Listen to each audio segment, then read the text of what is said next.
반갑습니다. 형사성법 박용두입니다. 자, 이번 주 우리가 할 기본 이론 강의 예습 영상을 촬영하기 위해서 지금 이 자리에 앉았습니다.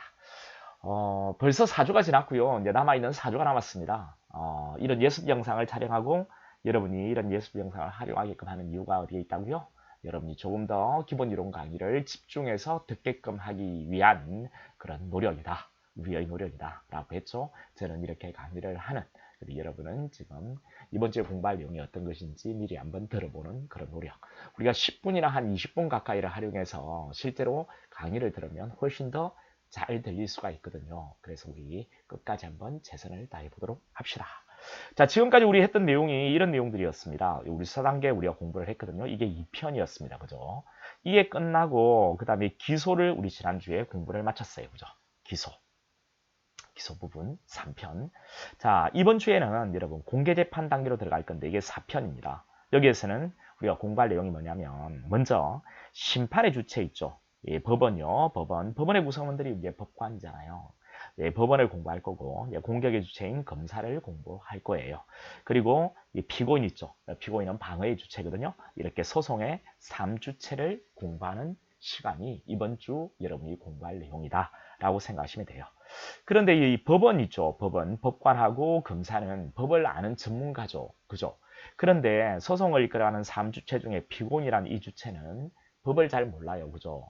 그러니까 법을 아는 자로 하여금 이 사람을 도와줄 필요가 있는 것이에요. 그래서 변호인에 대한 내용을 볼 겁니다. 변호인은 주체는 아니고요. 이 주체인 피고인을 도와주는 보조자가 되는 겁니다. 됐죠? 그래서 우리는 법원을 공부할 거고요. 그 다음에 검사 잠깐 공부할 겁니다. 그 다음 피고인 공부할 거고요. 자, 그리고 나서 이제 피고인이란 주체를 도와주는 법률 전문가인 보조자인 변호인을 공부할 겁니다. 이렇게 해서 일단 진도가 끝이 날 건데요. 시간적 여유가 조금 더 있다면 우리가 그 다음 내용들도 좀 살펴볼 거예요. 왜? 다음 주 진도가 양이 많아요. 그래서 이번 주에 조금 더 시간 여유가 있으면 좀 더 볼 건데 항상 뭐 우리가 8주 만에 모든 우리 형사들 차에 관한 전반적인 내용을 다룬다는 것이 시간이 부족하더라고요. 그래 이번 주 진도까지 나가도 아마 시간이 딱 맞아떨어지지 않을까 싶어요. 자, 이런 거 우리가 공부하도록 할게요. 그럼 좀 더 자세한 내용들을 보여드릴까요? 54페이지에 있네요. 보세요.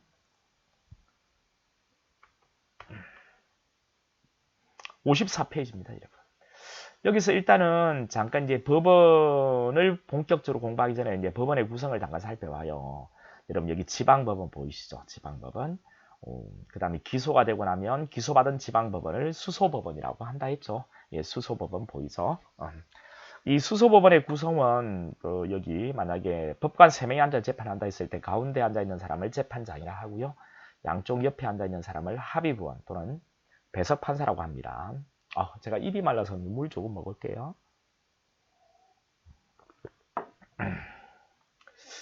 그리고 이 합의부의 명을 받은 법관을 수명법관이라고도 합니다. 그리고 법원이 다른 법원의 판사한테 부탁을 할 수도 있거든요. 촉탁이라고 하는 건데 이런 촉탁받은 판사를 숙탁판사라고 해요. 그래서 뭐 우리 기소 전에 각종 영장을 발부하는 그런 지방원 판사를 수임판사라고 부르고요.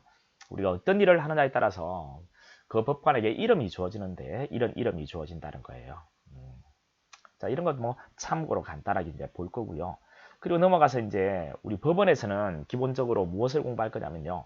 이제 두 가지를 크게 공부할 겁니다. 자, 어떤 사건이 하나 발생했을 때 이 사건을 우리 대한민국 법원이 재판권을 가지고 있다 했을 때 대한민국에 여러분 법원이 한 곳만 있는 게 아니죠. 그렇죠? 대한민국에는 각 지역들마다 법원이 있잖아요. 그러면 이 사건을 어느 지역에 있는 대한민국 법원이 구체적으로 재판권을 행사할 거냐 이런 것이 관할에 관한 문제예요. 그리고 여러분 제가 첫날에도 잠깐 언급을 했는데 맨 처음 재판하는 1심 재판은 법관이 한 명이 재판하는 것도 있고 법관이 3명이 재판하는 게 있어요. 원칙은 한 명인데요. 예외적으로 법관이 3명이 팀을 짜가지고 재판을 합니다. 이것을 단독이라고 하고요. 이것을 합의부라고 하거든요. 1심 재판은 이렇게 나뉘어져요. 2심과 3심은 전부 다 합의제로 재판을 합니다. 합의부로 운영이 된단 말이에요. 근데 1심은 단독하고 합의제가 병용되고 있거든요. 그러면 법관 한 명이 재판할 거냐? 법관 3명이 재판할 거냐 이런 것들을 사물관할이라고 하는 거예요. 제가 조금 전에 말씀드렸던 어느 지역에 있는 어느 토지에 있는 법원이 재판할 거냐 이 부분을 토지관할이라고 이야기하는 거거든요. 그리고 여러분 재판은 3번에 걸쳐 받을 수 있다고 했죠. 공정한 재판을 실현하기 위해서 1심 재판, 2심 재판, 그리고 3심 재판 3번에 걸쳐서. 그러면 1심 재판을 지방법원에 단독이 했을 때 2심 재판은 또 3심 재판은 누가 할 거냐 이런 것을 각 신급마다 재판권을 행사할 수 있는 권한이라고 해서 관할권이라고 하거든요. 그러니 관할권에 대한 내용을 이제 살펴보는 겁니다. 그 중에서 가장 기본적인 것이 토지관할, 그리고 사물관할, 그리고 심급관할 이런 것들을 공부를 해요. 됐죠? 그리고 만약에요 어떤 사건이 여러 개의 사건이 서로 관련이 있으면 이 관련 있는 사건은 한 곳에 모아서 재판할 수 있거든요. 관련이 있는 사건은. 이런 경우에 원래 자기 고유한 어떤 관할권, 토지관할, 사물관할, 심급관할 이게 있는데요. 정해지는데요. 우리가 공부를 할 거거든요. 그런데 여러 개의 사건이 서로 관련이 있어요. 그러면 이 사건은 여기에 토지관할권이 있는데 또 다른 B라는 사건이라 해볼까요? B라는 사건은 또 다른 곳에 토지관할권이 있는데 이 A라는 사건과 B라는 사건이 서로 관련이 있으면 어느 한 곳에서 재판할 수가 있거든요. 그러면 원래 A라는 사건은 A라는 법원의 토지관할권을 갖고 있다. 자, B라는 사건은 B라는 법원의 토지관할권을 갖고 있다. 근데 이 A라는 사건과 B라는 사건이 서로 관련이 있다. 관련 있는 사건은 한 곳에서 재판이 가능하다. 그러면 자, B라는 사건을 A라는 법원에 집어넣었다. 또는 A라는 사건을 B라는 법원에 집어넣으면 어느 하나는 자기 토지 관할을 잃게 되는 거예요. 왜? 사건이 관련이 있다 보니까 관련 있는 사건한테로 이 다른 사건이 들어감으로써 자기가 가지고 있는 고유한 어떤 토지 관할이라든가 사물 관할이라든가 이런 걸 잃게 되는 경우가 있어요. 이런 것을 우리가 공부를 할 겁니다. 여러 개의 사건이 서로 관련이 있다. 어떤 경우에 관련이 있다고 할 거냐. 이거 먼저 공부하고 이런 관련 있는 사건을 한 곳에서 관할할 수 있는 관련 사건 관할에 대한 내용도 살펴볼 겁니다. 됐죠? 그렇게 해서 여기 관할에 대해 살펴볼 건데 이 법정 관할, 법에 정해져 있는 관할요. 고유 관할, 그리고 관련 사건 관할 이런 것들 보고요. 그다음 재판을 통해서 정해지는 관할이 있습니다. 이것을 재정 관할이라고 해요. 이런 것들을 우리가 볼 겁니다. 이것은 법에 정해져 있는 거고요. 이는 재판을 통해서 관할이 정해지는 거예요. 자, 이 부분은 어떤 거 공부한다고요? 수사기관이 수사를 다 진행했는데 그럼 이 사건을 대한민국의 법원이 하나만 있는 게 아니거든요. 각 지역들마다 있단 말이죠. 그럼 이 A라는 사건, 이 하나의 사건을 어느 지역에 있는 법원, 어느 토지에 있는 법원에 기소를 할 거냐? 법관 한 명한테 할 거냐, 3명한테 할 거냐, 사물관할. 그 다음 1심, 2심, 3심 어디로 갈 거냐, 토지관할. 아니, 신고관할요. 미안해요, 신고관할. 자, 이것을 먼저 공부한 뒤에 그러면 A라는 사건과 B라는 사건은 이제 두 개의 사건이다. 근데 이 두 개의 사건이 서로 관련이 있다. 그리고 관련된 사건은 한 곳에 재판할 수 있는데 한 곳에서 한 법원에서 말이죠.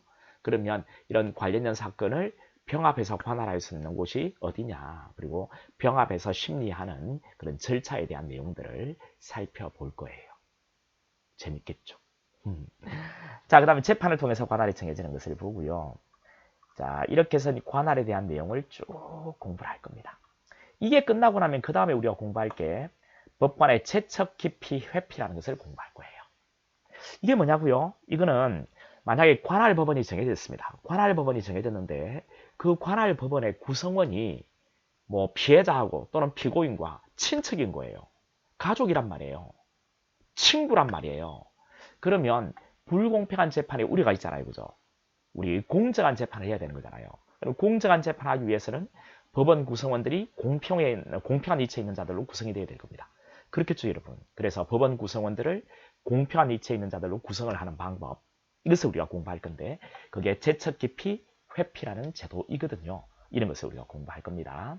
자, 법원의 구성원들을 공평한 이치에 있는 자들로 구성을 하게 하는 그런 방법이다. 라고 생각하시면 돼요.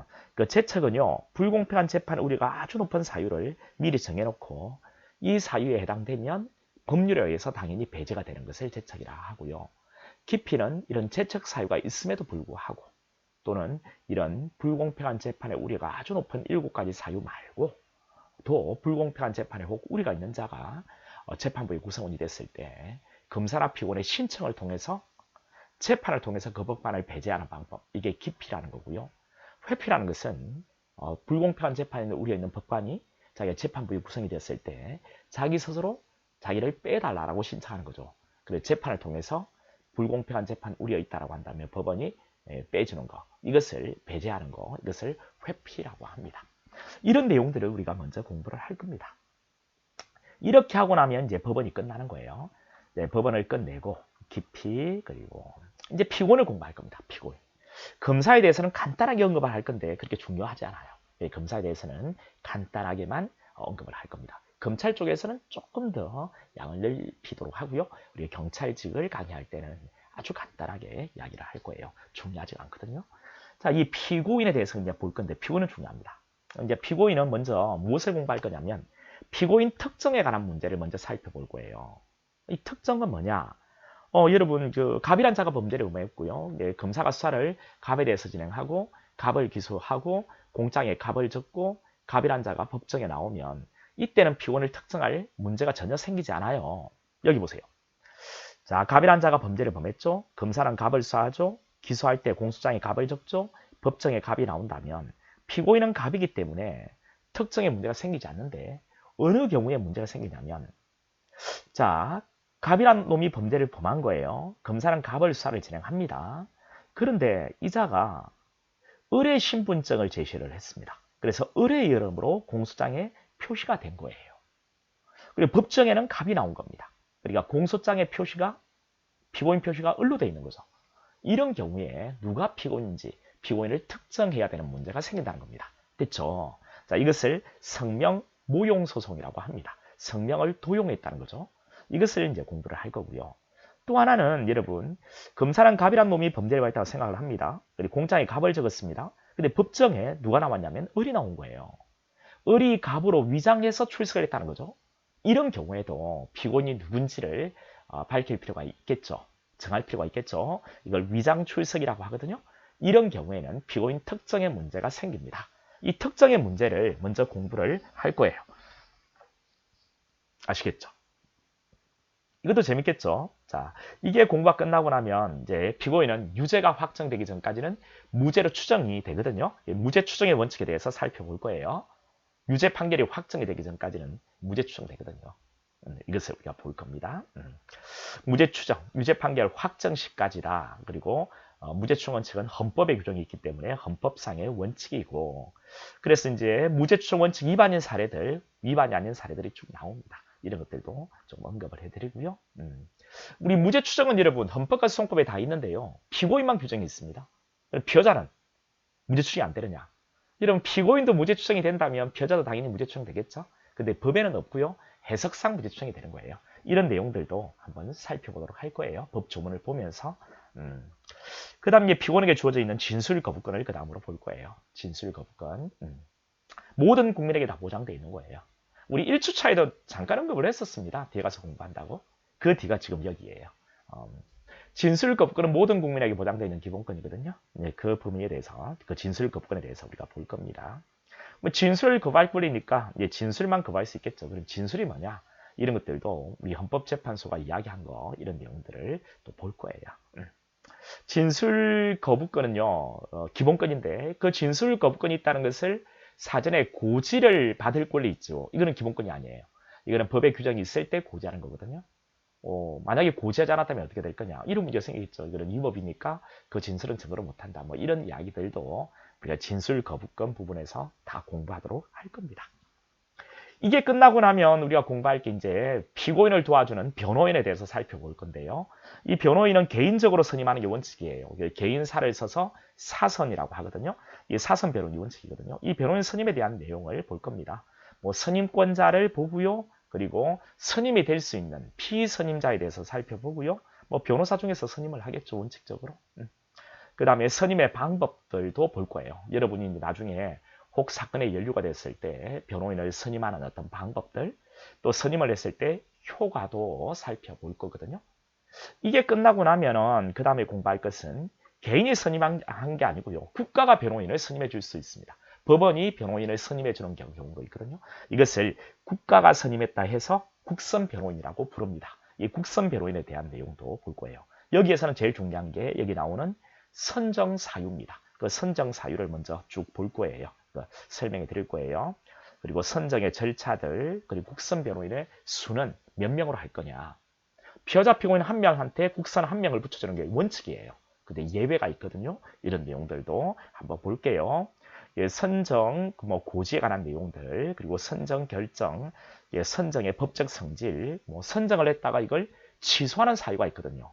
국선배로는 선정을 취소하는 사유들, 반드시 취소해야 되는 것과 취소를 할 수 있는 이런 내용들도 간단하게 설명을 드릴게요. 국선 변호로 선정된 자가 혹 사임은 못하느냐? 가능합니다. 사임도 절차가 있겠죠? 그런 내용들을 한번 살펴보도록 하죠. 이게 끝나고 나면 우리 조금 전에 사선 변호인 그리고 국선 변호인에 대해서 봤죠?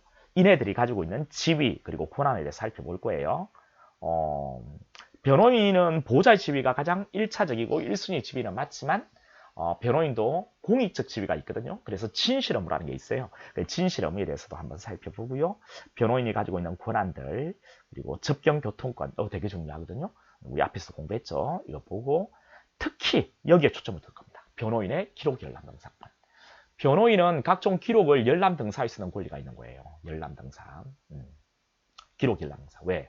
변호인은 법률 전문가니까 그런 기록에 남겨있는 내용들이 나중에 법정에서 피해자 또는 피고인에게 어떻게 불리하게 적용할지를 알거든요. 그래서 기록 열람 등사에 대한 내용을 볼 건데요. 일단 기소전은 여러분, 기소전은 피해자는 수사의 객체죠. 이 객체를 도와주는 변호인, 이네들은 원칙적으로 열람 등사권은 없어요. 왜? 객체니까. 그런데 예외적으로 열람 등사가 가능한 것을 잠깐 소개한 뒤에 근데 기소가 되면 이야기 달라요. 기소가 되면은 자, 피해자가 피고인으로 이름이 바뀌면서 검사하고는 대등한 공판을 이끌어가는 주체가 되거든요. 그래서 자, 이 피고인 측에서 검사가 가지고 있는 서류들에 대해서 열람과 등사를 할 수 있는 권리가 인정이 되는 거예요. 그런 내용들을 우리가 볼 겁니다. 대등한 지위니까요. 대등하니까요. 그리고 여러분 우리 기소할 때 우리 지난주에 공소 제기하는 방식에 일본주의 공부하셨죠? 일본주의. 공소를 제기할 때는 공장 하나 제출하고 그동안의 수활동을 통해 수집했던 그 많은 수사 기록과 증거는 첨부나 인용을 못한다고 했죠. 그러면 법정이 열리기 전까지는 여기 본격적으로 법정이 열리기 전까지는 검사가 가지고 있어야 되는 거예요. 검사 것은. 피고인 것은 피고인이 가지고 있는 거죠. 그런데 이 법정 열리기 전에 이제 법정 열리면 이때 재판을 신속하고 공정하게 이렇게 정확한 실체를 밝혀나가기 위해서 이 검사란 주체, 피고란 주체가 있는 거거든요. 또 법원이란 주체가 있는 거거든요. 그럼 이네들이 제대로 짧은 시간에 신속하게 실체를 밝히기 위해서 사전에 피고인 측은 검사가 가지고 있는 것을 볼 필요가 있으면 열람과 등사를 할 수가 있는 거예요. 검사도 피고인 것을 열람 등사를 할 수 있는 것이거든요. 왜? 기소가 되면 이제는 대등한 지위에 오르기 때문이죠. 주체가 되기 때문이죠. 그래서 이 피고인 측에서 검사가 가지고 있는 각종의 어떤 서류 등 그리고 이들의 목록을 열람 등사하는 내용들 공부를 할 거고요. 검사도 마찬가지로 피고인이 가지고 있는 것을 열람 등사하는 것을 볼 거예요. 이것을 증거 개시라고 합니다. 자, 피고인 측에서는 검사한테 너희가 가지고 있는 것을 네가 가지고 있는 각종 서류와 증거물을 나한테 보여달라. 게시하라. 이렇게 요구하는 거죠. 검사는 피고인한테 네가 가지고 있는 것을 게시하라. 라고 요구하는 거예요. 근데 여기에 있어서 약간 차이가 있거든요. 그런 내용들은 우리가 강의 시간에 아주 자세하게 설명을 할 겁니다. 그리고 이제 법정에 나중에 재판이 본격적으로 진행할 때 법원에 다 들어오거든요. 이런 증거들이, 서류들이. 이때는 우리 35조가 있습니다. 소송 계속 중 관계 서류 증거물 열람 복사라는 또 다른 규정이 있거든요. 증거 개시 말고요. 이 규정을 가지고서 또 열람과 복사를 하게 되는 거예요. 이런 전반적인 어떤 내용들을 살펴봄으로써 진도가 마무리될 겁니다. 자, 이런 내용들을 강의할 거니까요. 우리 강의 시간에 여러분 뵙겠습니다. 이 내용을 꼭 한번 들어보시고 좀 시간이 된다면 잘 모르겠다면 한 번만 더 가볍게 들어보시고 자, 수업에 참여하시면 아 선생님 이거 했으니까 이 다음에 이런 내용들 하겠구나. 그리고 아 이거 한다 했는데 궁금했는데 하게 이 내용이 이런 내용이구나 라는 것을 여러분 알게 되신다면 훨씬 더 기본 이론 강의가 알찬 수업이 되지 않을까라는 확신을 갖습니다. 자, 우리 강의에서 만나도록 하겠습니다. 여러분 화이팅!